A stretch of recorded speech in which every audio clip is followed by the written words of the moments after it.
Hey everyone, this is Ari Zeiger, and I want to speak about academic literacy, the course, and just the idea or the notion of academic literacy. I think this video is going to be helpful to new faculty who are teaching this course for the first time, and they do have a sense of the broad moves and goals and maybe even aims of the course, but they want to have a kind of first principles understanding of the course, a kind of overall macro sense, sort of a North Star sense of the course that then everything seems like it's rowing towards. So let's begin that. Okay, so academic literacy. Before there's the course academic literacy, there is the idea of academic literacy, which of course the course tries to fulfill, right? Academic literacy, the idea, exists whether or not the course exists. That's fundamental to understand. So anyways, what is academic literacy? Super hard to define. I'm going to take a crack at it, okay? The ability to comprehend ideas in complex college-level texts well enough to both speak and write about them. There's a lot in there, and we could be asked to operationalize any number of those words, but I do think that the well enough, okay, sort of cannot be stressed enough.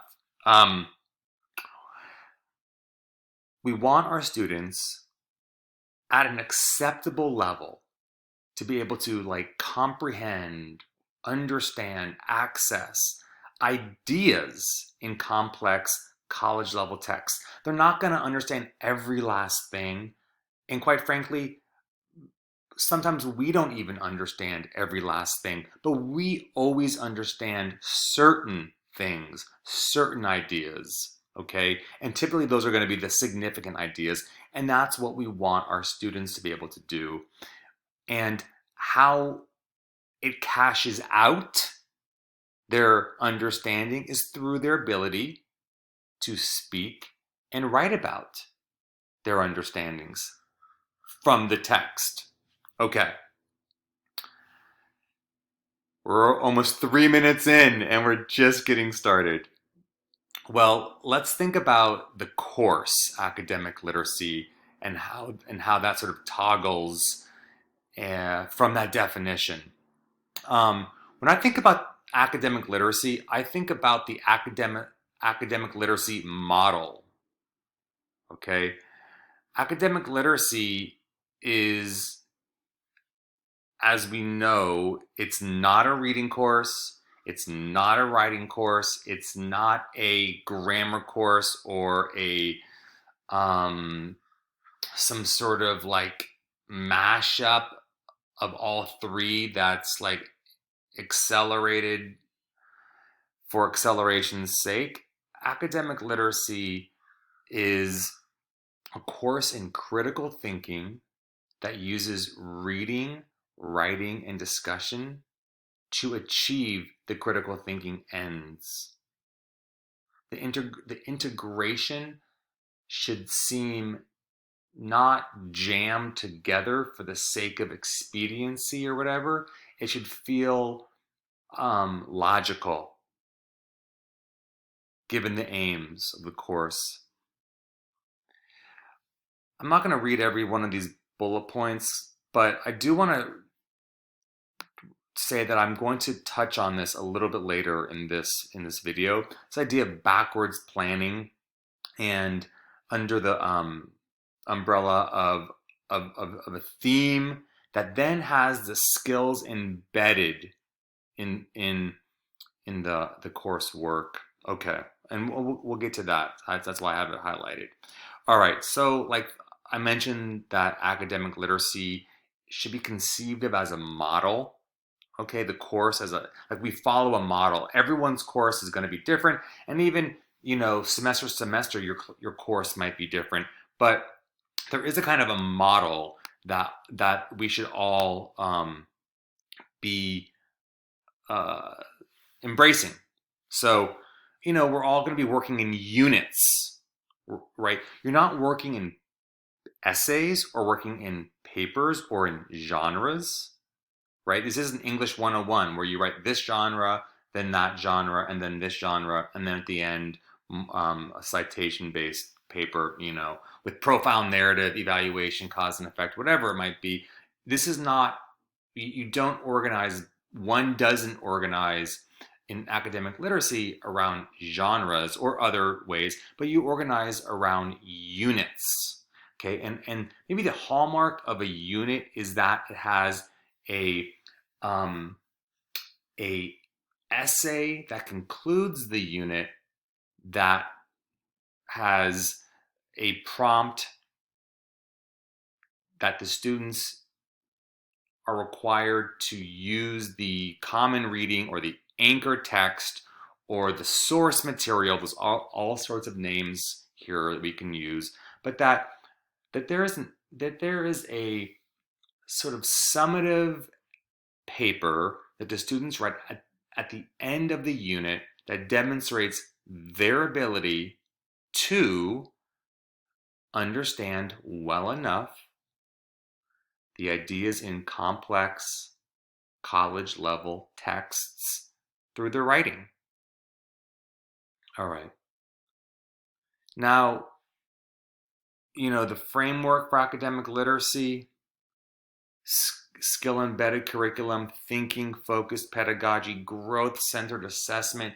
I mean, I will make a video on all three of these individually, but for now, I just want to quickly touch on the skill embedded curriculum and and what that means, right? And what that means is that in your unit, okay, in your unit on X or in your unit as a part of X, there's all these skills that you're using.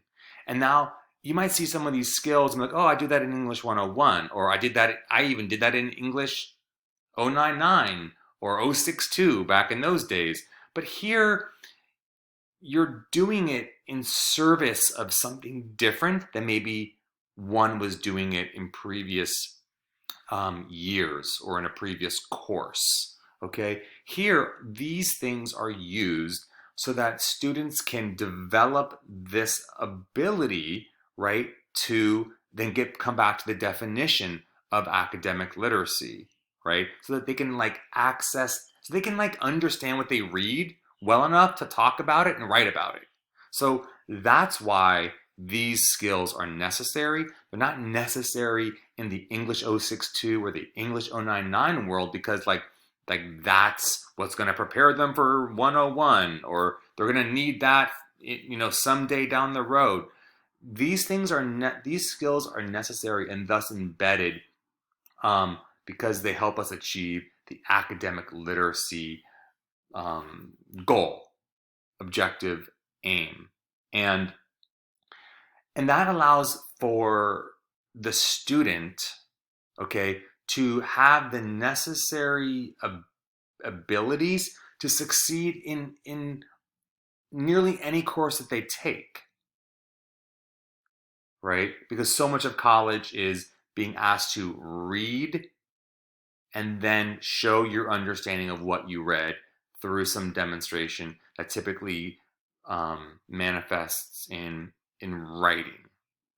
Okay, maybe not like essay writing, but writing, nevertheless, multi-paragraph work, we could say.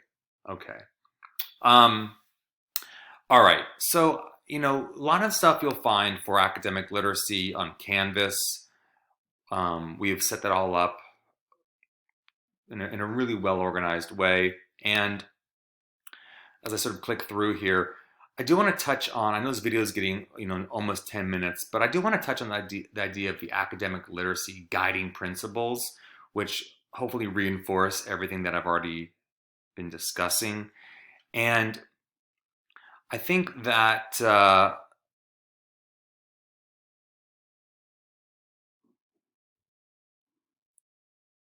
don't know. I think that when you look at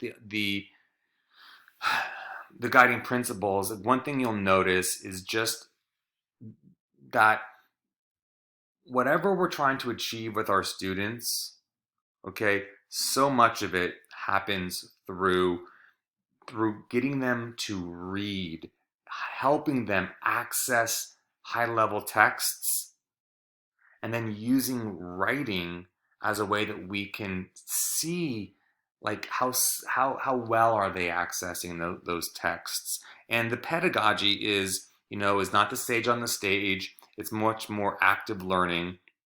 um, and we've had multiple PDs on that, and we'll have ongoing PDs on that.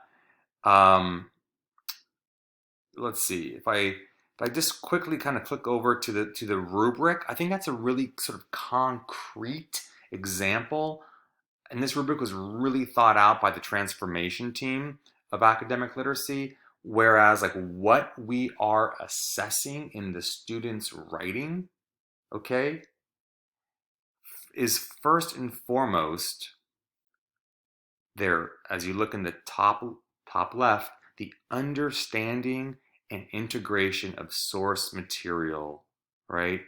Did they understand what they wrote, and did they integrate what they wrote? Okay, and what follows from that, right, is their development, their structure, their style, and their editing, which we call grammar and mechanics. So this rubric really follows logically and rationally from the first principles of academic literacy. We are assessing what we're teaching. This is my unit plan, and I kind of like what I put here, right? Which is I talk about that like academic literacy.